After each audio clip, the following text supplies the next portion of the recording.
आजही तुला पाहता आजही हसते या मनी चांदणे हसते या मनी चांदणे बहरून प्रीत ये अशी गाली पडे खळी जशी साथ तुझी मला हवी जीवनी बहरून प्रीत ये अशी गाली पडे खळी जशी साथ तुझी मला हवी जीवनी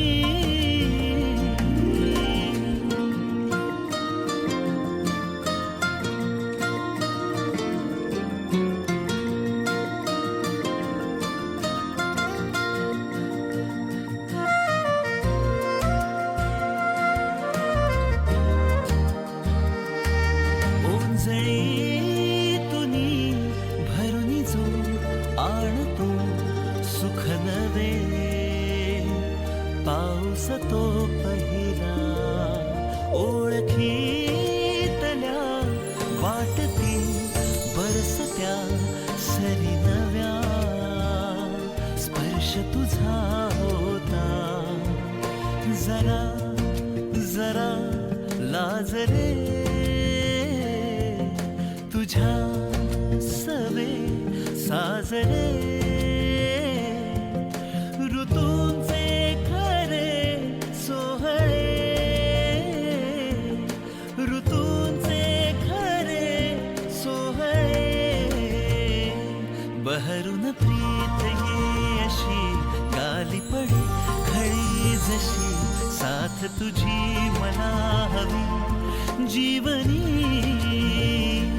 बहरून प्रीत ये अशी गाली पडे खळी जशी साथ तुझी मला हवी जीवनी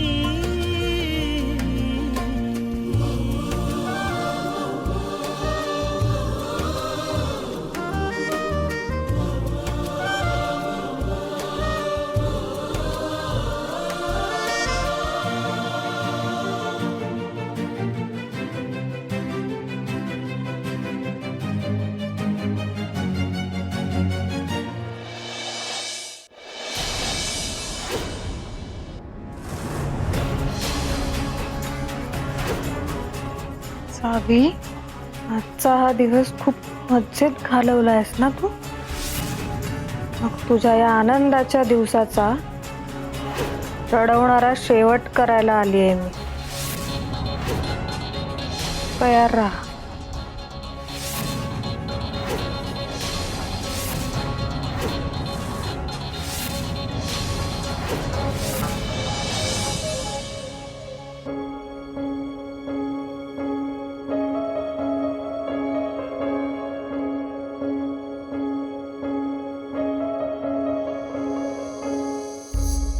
तिचा नाद खुळा हिनकीचा जाळ खुळा गप्प कर तो या गुलाबी होवार खुळा दुरावते आस पुन्हा पुकार दे साथ पुन्हा वनवाय हो रात लावतो या याड पुन्हा जीव फिरून फिरून तिथंच येतो या दुरून ह्यो झुरून एकच होतो या जीव फिरून फिरून तिथंच येतो या दुरून ह्यो झुरून एकच होतो या नशिबाच्या हाती हात ग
सावी, तू जेव्हा माझ्या सोबत असतेस ना, तेव्हा असं वाटतं की ह्या जगात माझ्याकडे कशाचीच कमी नाहीये. असं वाटतं तुझ्या सोबतीनं अख्ख्या जगासोबत लढू शकतो मी. पुढचं माझं सगळं आयुष्य मला तुझ्यासाठी आणि तुझ्या संग घालवायचं.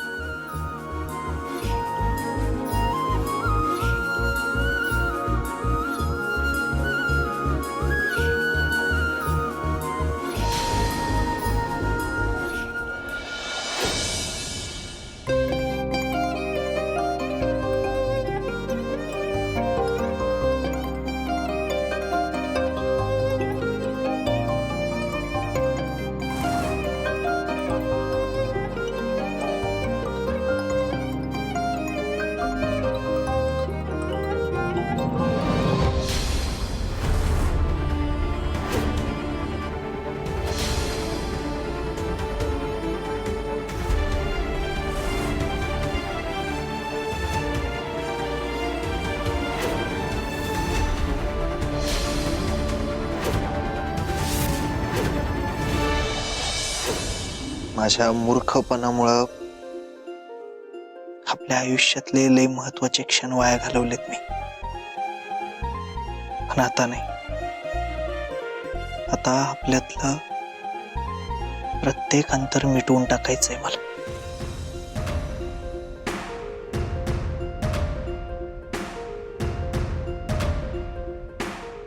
मन तर जवळ आलेलीच आहेत. आता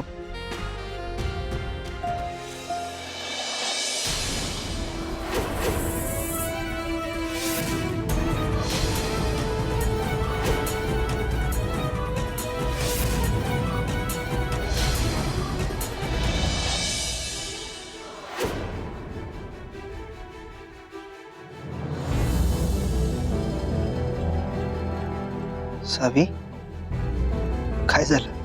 धैर्य, मला असं वाटलं की बाहेर कुणीतरी आहे.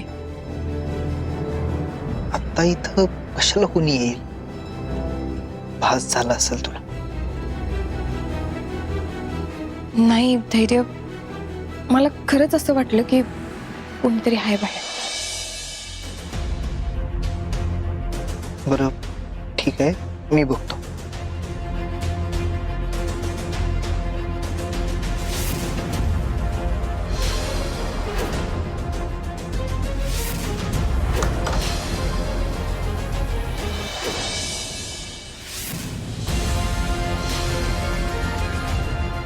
सावी, कुणीच तर नाहीये इथं.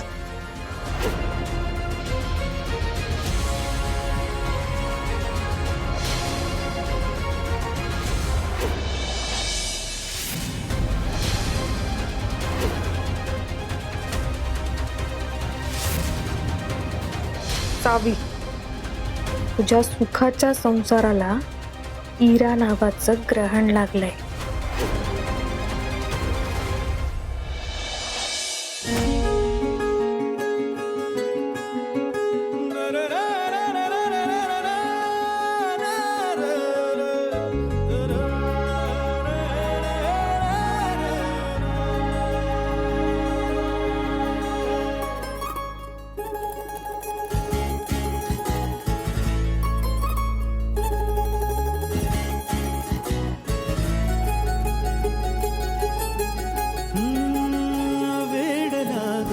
जीवाला बघूनी तुला पास असूनी तुझी आस लागे मला.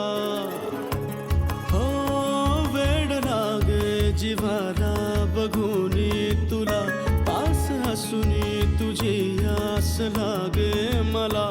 एक क्षणही नकोसा दुरावा तुझा श्वास माझा म्हणू की पुरावा तुझा. काय होणार माझे कळेना मला, प्रेम छळते किती हे मला तुला.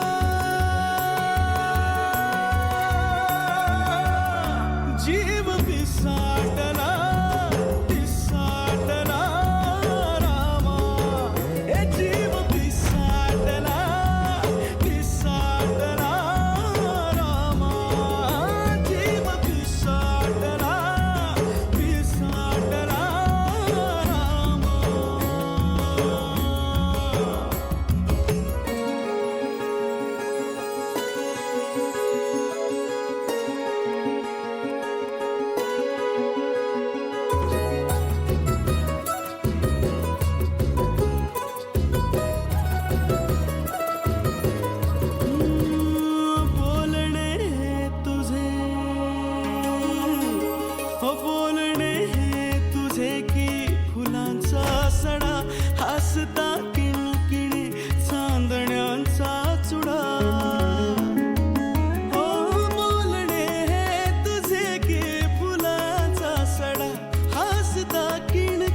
इरा, तू तू इथं काय करतेस? सावी बाळा, सावी बाळा. पप्पांचा आवाज. करेक्ट. काय ग, काय झालं? शॉक झालीस? भेटायचंय का पप्पांना? इरा, काय माहितीये तुला माझ्या पप्पांविषयी? कुठे आहेत माझे पप्पा? सांग मला, कुठे आहेत? ग हो हो हो, सांगते सांगते सांगते. एवढी उतावळी होऊ नकोस. पप्पांना भेटायला तडपतेस ते माहितीये मला. इरा, तू कसलं भारी डेकोरेशन केलंय ग. आजचा दिवस खूप स्पेशल होता ना तुझ्यासाठी. आई म्हणजे धैर्य तुझ्यावर इतकं प्रेम करताय हे बघून तर तुला ऊर भरून आला असेल.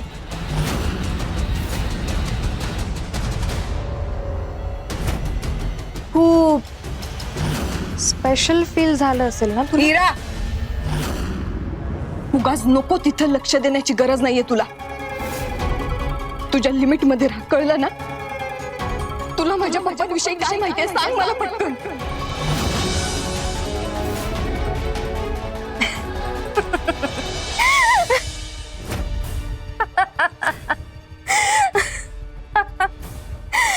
सावी सावी.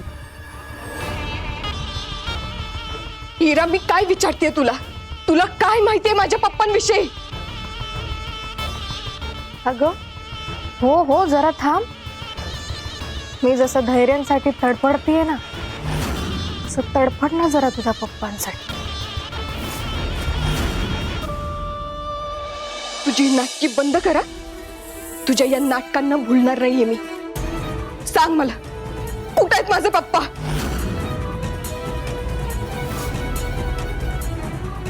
तुझा बाप माझ्याकडे.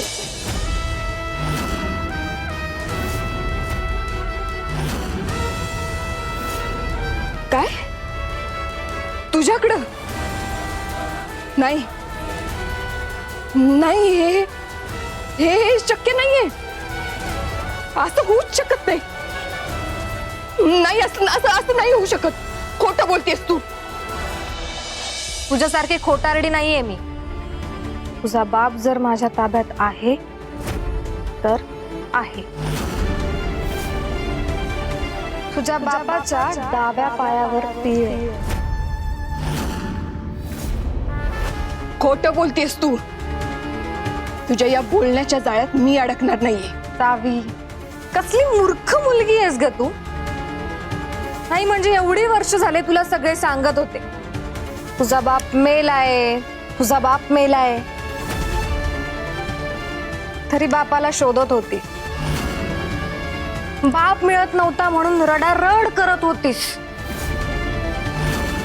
आणि आता मी सांगते तुझा बाप माझ्याकडे, तर माझ्यावरच डाऊट घेत बसलीयस. अगं, मुलीसाठी बापाची जागा काय असते हे चांगलंच माहितीये मला. मी स्वतः माझ्या बाबांना गमावलंय. त्यामुळे मला तुझी आणि तुझ्या बाबांची ताटातूट का बघायची असेल ग. सावी, मला तर वाटतं ना तुमच्या दोघांची भेट व्हावी. आणि आणि मी तुमच्या दोघांची भेट घडवून आणू शकते सावी. पण त्या बदल्यात तुला माझं ऐकावं लागलं. आहे कबूल?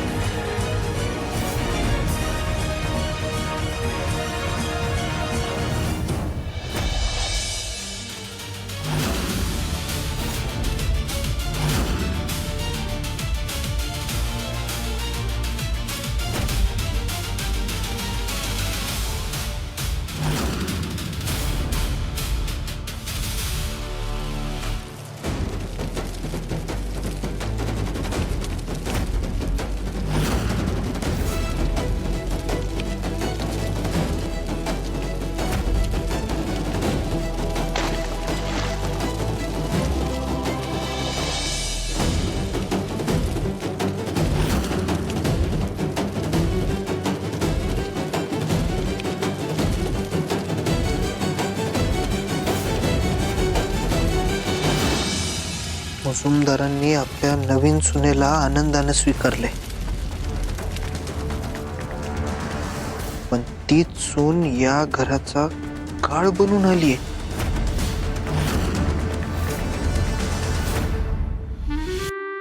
तिला लवकरात लवकर घरातून घालवलं नाही तर मुजुमदार रस्त्यावर येतील.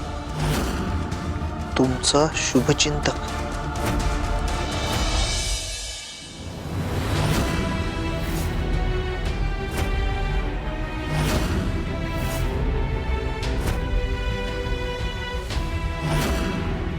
नाही, हे हे खोटं आहे. हे आजच्या AI च्या जमान्यात हे असे फोटो तयार करणं ना लय सोपं आहे, माहितीये मला. खोटं आहे. सावी सावी सावी सावी, अगं असले फालतू धंदे करायला माझ्याकडे वेळ आणि इंटरेस्ट दोन्ही पण नाही आहेत बघ. म्हणून तू आहे ना तुझ्या हुशारीच्या इगोतून जरा बाहेर ये आणि मनाने विचार कर. कारण जेवढा जास्त वेळ घेशील एवढं जास्त भोगायला लागेल तुझ्या बापाला.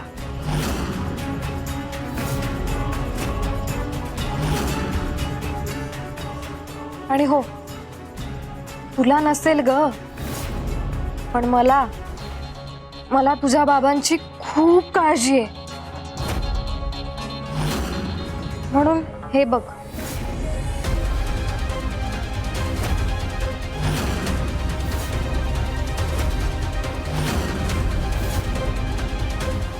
तुझ्या बापाचं घड्याळ आणि तुझी वेळ दोन्ही माझ्या हातात आहे. कळलं आता?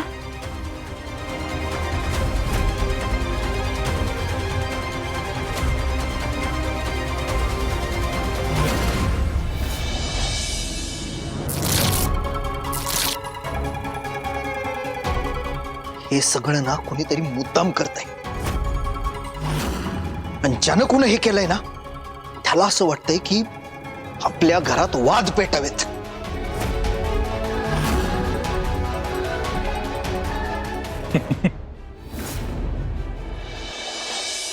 त्यात काय नवीन आहे?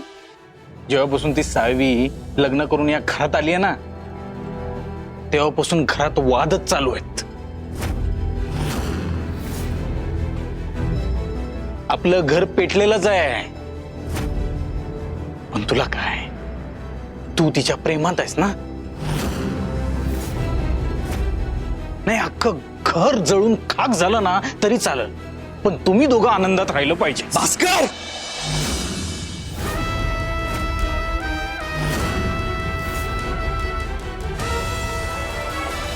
हे तर माझ्या पप्पांचं घड्याळ आहे.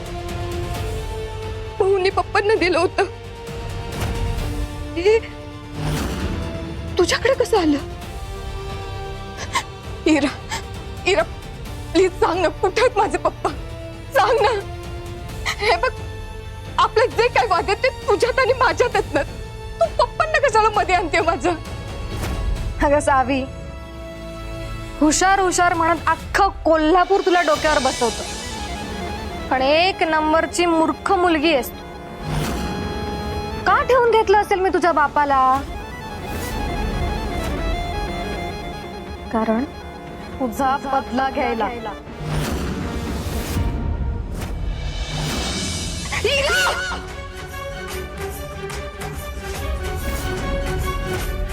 माझ्या पप्पांच्या केसांना जरी धक्का लागला ना तर मी तुला सोडणार नाही.